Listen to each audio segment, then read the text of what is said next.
Hi friends, welcome to సరదాగా సంగీతం Srivani music institute, Srinivas, Vizianagaram. మీకు నేను కీబోర్డ్ లెసన్స్, వయలిన్ లెసన్స్, ఇంకా మ్యాండలిన్, ఫ్లూట్ ఇటువంటి లెసన్స్ని మీకు నేను స్టార్ట్ చేశాను. దశమికి స్టార్ట్ చేశాను. కొన్ని వీడియోస్ మీకు పెట్టాను. నాకు ఈ మధ్య కాలంలో చిన్న హెల్త్ ప్రాబ్లం అయింది. చిన్న సర్జరీ అయిన కారణంగా నేను వీడియోస్ గ్యాప్ ఇచ్చాను. ఆ గ్యాప్ తర్వాత నేను చేసే మొదటి వీడియో చెప్పే లెసన్ ఏంటంటే ఫింగరింగ్ మెథడ్స్. అంటే మనం ఫింగరింగ్ అనేది కీబోర్డ్ మీద మనకి రకరకాలుగా చేస్తూ ఉంటాము. కానీ కొంతమంది యూట్యూబ్ చూస్తారు, కొంతమంది ఒకలా వాయిస్తారు, ఇంకొంతమంది ఇంకోలా వాయిస్తారు. ఫింగరింగ్ స్టైల్స్ మనకి నేర్చుకోవాలని అనిపిస్తుంది. ఆ ఫింగరింగ్ తేడా ఉంటుంది. మనం నేర్చుకునే ఫింగరింగ్ మన గురువుగారు ఎవరైనా మనకు నేర్పే గురువుగారు ఒకలా నేర్పిస్తే ఆ యూట్యూబ్లోని మనకి ఇంకోలా ఉంటుందన్నమాట. ఇలాంటి వాటికి ఒక ఆ డౌట్ని క్లియర్ చేయడానికి మీకు ఈరోజు నేను ఆ ఫింగరింగ్ యొక్క తేడాలు ఏ విధంగా ఉంటాయి అనే విషయాన్ని మీకు నేను నేర్పదలుచుకున్నాను. ఎవరైనా ఈ వీడియో చూస్తూ ఉంటే తప్పకుండా లైక్ చేసి, షేర్ చేసి ఈ వీడియోని నలుగురికి పంచండి. నేను ఇంకా మంచి మంచి వీడియోస్తో మీ ముందుకు వస్తూ ఉంటాను. డైరెక్ట్గా లెసన్కి వచ్చేద్దాం.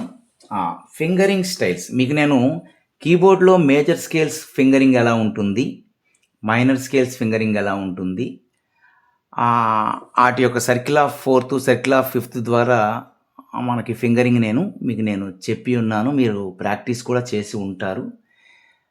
అయితే అప్పుడు నేను చెప్పే ఫింగరింగ్ ఏంటంటే మ్యాక్సిమం 1 2 3 1 2 3 4 5 అనే ఫింగరింగ్ మీకు నేను చెప్పాను అనమాట. అయితే ఫింగరింగ్ మనకు ఎగ్జాంపుల్ సి స్కేల్ తీసుకుందాం. సి స్కేల్ తీసుకుంటే మనకి నేను చెప్పాను అంతకుముందు ఏం చెప్పానంటే ఫింగరింగ్ 1 2 3 1 2 3 4 5. నేను కావాలనే సౌండ్ని మ్యూట్ చేసేసాను. అంటే ఓన్లీ ఎక్స్ప్లెనేషన్ అనమాట. అంటే ఫింగరింగ్ అనేది ఏ విధంగా ఉండాలి అనే ఉద్దేశంతో మీకు నేను ఎక్స్ప్లెయిన్ చేయడానికి సౌండ్ని మ్యూట్ చేసేసాను. మీకు చెప్పే ఫింగరింగ్ ఏంటంటే 1 2 3 1 2 3 4 5. అదేవిధంగా డిసెండింగ్లో 5 4 3 2 1 3 2 1. ఇది రైట్ హ్యాండ్కి. సేమ్ అదే విధంగా మనకి లెఫ్ట్ హ్యాండ్ ఆపోజిట్ వస్తుంది అనమాట. అంటే మనకి దీనికి ఆపోజిట్లో మనకు వస్తుంది. సెకండ్ ఆక్టివ్ తీసుకుందాం. 1 2 5 4 3 2 1 3 2 1 అనేది అసెండింగ్ వస్తుంది. డిసెండింగ్కి 1 2 3 1 2 3 4 5. దీనికి ఆపోజిట్లో ఉంటుంది అనమాట ఫింగరింగ్. ప్రస్తుతానికి లెఫ్ట్ హ్యాండ్ మీకు అర్థమైంది కాబట్టి దీన్ని పక్కన పెడదాం. ఇప్పుడు రైట్ హ్యాండ్ ఫింగరింగ్ చూద్దాం. ఫస్ట్ ఫింగరింగ్ మనకి ఏంటంటే వెస్టర్న్ స్టైల్ ఫింగరింగ్. అదే మీకు చెప్పేది ఏంటంటే 1 2 3 1 2 3 4 5 5 4 3 2 1 3 2 1. ఎక్కువ మంది చెప్పే ఫింగరింగ్, మనం బాగా ఎక్కువగా ఫాలో అవ్వాల్సిన ఫింగరింగ్ ఇదే అనమాట. వెస్టర్న్ స్టైల్ ఫింగరింగ్ అనమాట. దీనివల్ల మనకి అన్ని స్కేల్స్ ఇంచుమించుగా ఒకే ఫింగరింగ్ ఉంటుందన్నమాట. అందువల్ల మనకి ఇది చాలా ఇంపార్టెంట్ ఫింగరింగ్. ఇది మనం జనరల్గా ఫాలో అవుతాం. కొంతమందికి డౌట్ ఏంటంటే 1 2 3 4 1 2 3 4 అనే ఫింగరింగ్, ఇందులోనే ఇంకొక వెస్టర్న్ స్టైల్లోనే మరొకటి డౌట్ క్లియర్ చేస్తాను చూడండి. మనకి కొంతమంది చెప్తారు, ఎలా చెప్తారంటే థంబ్ 2 3 ఇలా థంబ్ 2 3 థంబ్ 2 3 4 థంబ్ అని చెప్తా ఉంటారు. అంటే థంబ్ 2 3 థంబ్ 2 3 4 5 అలా కూడా చెప్తారు. ఈ థంబ్నే మనం 1 అని కూడా చెప్తాం అనమాట. అంటే 1 2 3 1 2 3 4 5ని థంబ్ 2 3 థంబ్ 2 3 4 5 అని చెప్తారు. దాన్ని మీరు కన్ఫ్యూజింగ్ లేదు. ఇది పక్కాగా 1 2 3 1 2 3 4 5. ఓకే, ఇంకొక డౌట్ ఇక్కడ 1 2 3 1 2 3 4 5 ఇక్కడ చిటికిన వేలు వేస్తాం. సపోజు ఈ ఆక్టివ్ దాటి నెక్స్ట్ ఆక్టివ్కి వెళ్ళాం అనుకోండి, దాన్నే మనం ఏమంటాం రన్ అంటాం.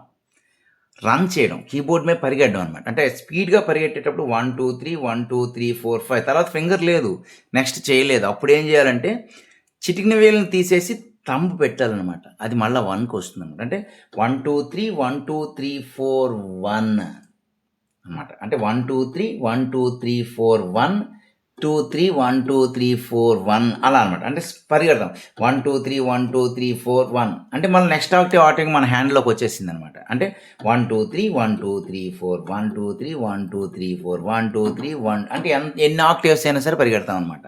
అంటే ఎప్పుడు మనం ఈ మిడిల్ ఆక్టేవ్ నుంచి అప్పర్ ఆక్టేవ్కి వెళ్ళేటప్పుడు ఈ చిటికిన వేలు అనే దాన్ని తీసేయాలన్నమాట. తీసేసి దాని ప్లేస్లో తమ్ముని ఫుల్ఫిల్ చేస్తే అప్పుడు నెక్స్ట్ ఆక్టేవ్ సేమ్ ఆ నెక్స్ట్ ఆక్టేవ్ సేమ్ ప్రొసీజర్ మనం ఫాలో అవుతాం అన్నమాట. ఇది 1 2 3 1 2 3 4 5 అయినా మనం వేయచ్చు. నెక్స్ట్ ఆక్టేవ్ మనకు వస్తుంది అని మన మనసులో ఉండేటప్పుడు ఆ చిటికిన వేలు తీసేసి తంబ్ అనే ఫింగర్ని వేయచ్చు. అంటే ఇది ఇందులో ఇంకొక మెథడ్. ఓకే, చాలామందికి ఇంకొక మెథడ్ కూడా ఉంటుందన్నమాట. ఏంటంటే అది చాలామంది 1 2 3 4 1 2 3 4 1 2 3 4 1 2 3 4 అనే ఫింగర్ని చెప్తారు. అంటే 1 2 3 4 1 2 3 4 1 2 3 4 1 2 3 4 అంటే ఇక్కడ మనకి చిటికిన వేలు వాడం, పింకీ ఫింగర్ వాడం. ఇది మనం ఒక స్కేల్లో మాత్రమే వాడతాం. ఏంటంటే ఎఫ్ స్కేల్లో వాడతాం 1 2 3 4 1 2 3 4 అని. ఎందుకంటే ఎఫ్ స్కేల్లో మనకి తంబు అనేది బ్లాక్ కీ మీద వాడకూడదు కాబట్టి ఇక్కడ మనకి ఈ 1 2 3 1 అనేది ఇక్కడ రాకూడదు కాబట్టి మనం ఒక ఎఫ్ స్కేల్లో మాత్రమే 1 2 3 4 1 2 3 4 వాడతాం. కానీ ఇది కూడా తప్పు లేదు. ఎందుకు తప్పు లేదంటే కర్ణాటక సంగీతం నేర్చుకునే వాళ్ళకి హార్మోనియంలో వాడినటువంటి ఫింగరింగ్ అనమాట. అది మనకి 1 2 3 4 1 2 3 4 ఇది కూడా తప్పు లేదు. ఎందుకంటే 1 2 3 4 1 2 3 4 ఈ వాయించేటప్పుడు మళ్ళీ ఇక్కడ ఈ నెక్స్ట్ ఆక్టేవ్ వెళ్ళేసరికి ఈ వేలు తీసేసి మళ్ళీ 1 2 3 4 1 2 3 4 వాడుకుంటాం. అయితే ఎక్కువగా దీనికి గమకాస్ వాయించడానికి ఉపయోగపడినటువంటి ఫింగరింగ్. దీన్ని కూడా వెస్టర్న్స్ ఫింగరింగ్లో మధ్యలో మనం మన యొక్క సిచ్యువేషన్ని బట్టి ఆ గమకాన్ని బట్టి మనం వాడుకోవచ్చును.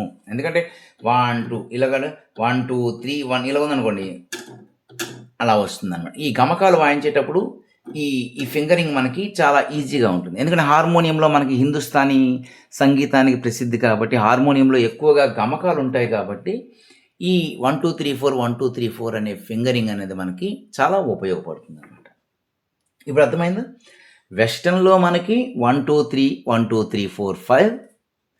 అదే వెస్టర్న్లో నెక్స్ట్ ఆక్టేవ్కి వెళ్ళేటప్పుడు 1 2 3 1 2 3 4 5 ప్లేస్లో 1 ఉంటుంది. మూడోది ఏంటంటే హిందుస్థానీ హార్మోనియం ఫింగరింగ్ ఏంటంటే 1 2 3 4 1 2 3 4 అంటే 1 2 3 4 1 2 3 4. నేను ఓన్లీ సి స్కేల్ని బేస్ చేసుకొని మీకు నేను చెప్పాను. మిగిలినవన్నీ కూడా సేమ్ అలానే వర్తిస్తాయి. దీనికి క్వైట్ ఆపోజిట్గా మనకి లెఫ్ట్ హ్యాండ్ మనకు వాయిస్తాం. అయితే మనకి లెఫ్ట్ హ్యాండ్లో ఏంటంటే 4 3 2 1 4 3 2 1 అనేది మనకి హిందుస్థానీ ఫింగరింగ్. అదేవిధంగా 1 2 3 4 1 2 3 4 అసెండింగ్లో మనకు వస్తుంది అనమాట. ఇది మనకి డౌట్ క్లారిఫై అయింది అనుకుంటాను. ఇంకా మనకి ఫింగరింగ్లో మనకి కొన్ని స్టైల్స్ ఉన్నాయి. అదే మనకి నీకు అంతకుముందు చెప్పినవే క్రొమాటిక్ స్కేల్ అంటాం. క్రొమాటిక్ స్కేల్ అంటే అర్థం ఏంటంటే మనం ఏదైనా ఒక రాగాన్ని వాయించేటప్పుడు ఒక రాగానికి సంబంధించి మనకి ఫింగర్ అక్కడ సెట్ అవ్వదు అనమాట. అలాంటి సిచ్యువేషన్లో మనకి చాలా ఇబ్బంది అవుతుంది. అలాంటప్పుడు మనకి మొత్తం అన్ని మెట్లు వాయించాల్సి వస్తుంది అనమాట. అప్పుడు మనకి క్రొమాటిక్ స్కేల్ అనేది వాడాలి. ఆ క్రొమాటిక్ స్కేల్ ఏంటంటే థర్డ్ సి నుంచి రైట్కి మనం రైట్ హ్యాండ్తో ప్లే చేస్తాం, థర్డ్ సి నుంచి లెఫ్ట్కి లెఫ్ట్ హ్యాండ్తో ప్లే చేస్తాం. ప్లే చేసేటప్పుడు మనకి క్రొమాటిక్ స్కేల్ ఎలా వస్తుంది? ఆల్ బ్లాక్ కీస్కి మనం మిడిల్ ఫింగర్ వాడాలి. ఆల్ బ్లాక్ కీస్కి మిడిల్ ఫింగర్ వాడాలి. ఎక్కడైతే రెండు వైట్ కీస్ మనకు వస్తాయి దగ్గర ఎక్కడైతే రెండు వైట్ కీస్ వస్తాయో ఆల్ వైట్ కీస్కి మనం తంబు వాడతాం.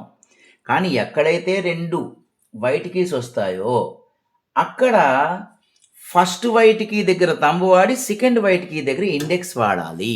వాడితే మనకి ఫింగరింగ్ టెక్నిక్ చాలా ఈజీ అవుతుంది అనమాట. ఇప్పుడు నేను వాయిని చూపిస్తాను చూడండి.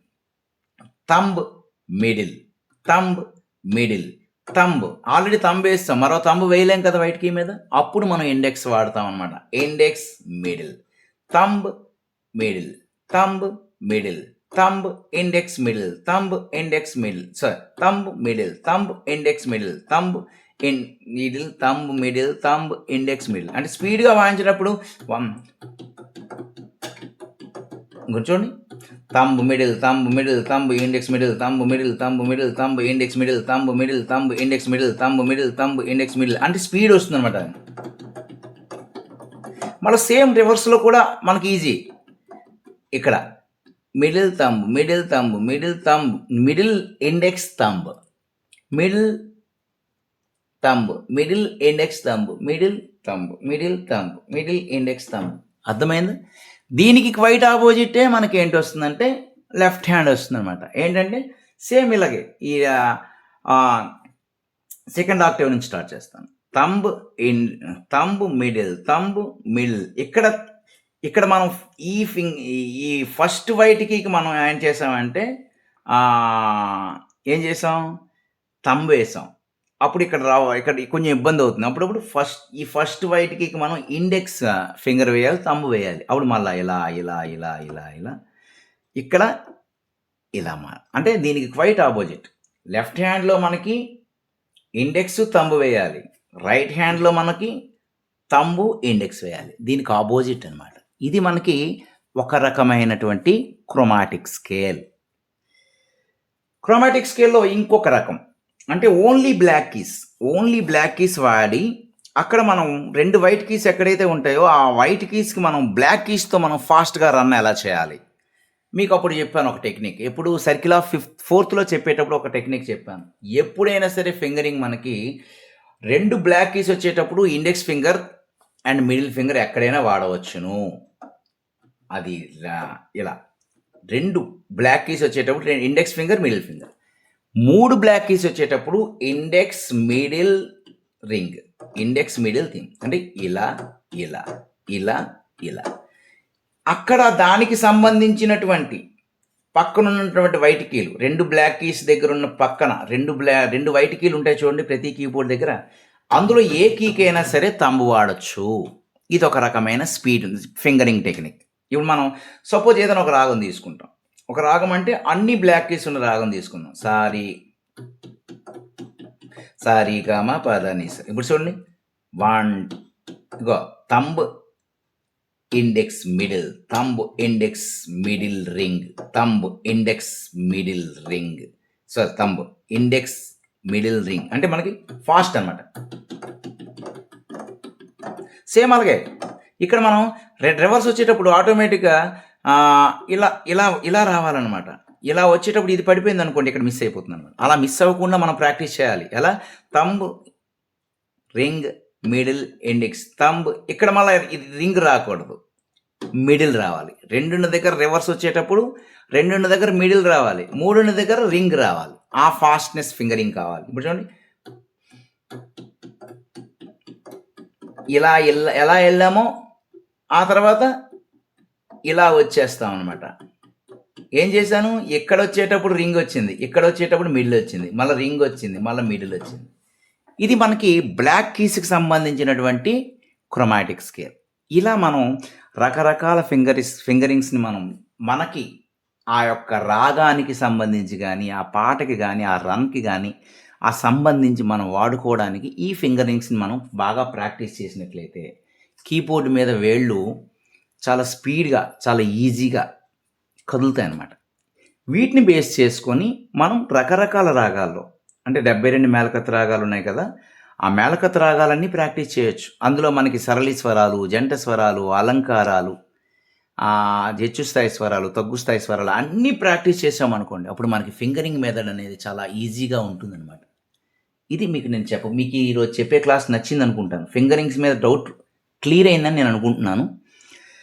మరో క్లాస్తో కలుద్దాం. అంతవరకు సెలవు. మీ శ్రీనివాస్, శ్రీవాణి మ్యూజిక్ ఇన్స్టిట్యూట్, విజయనగరం.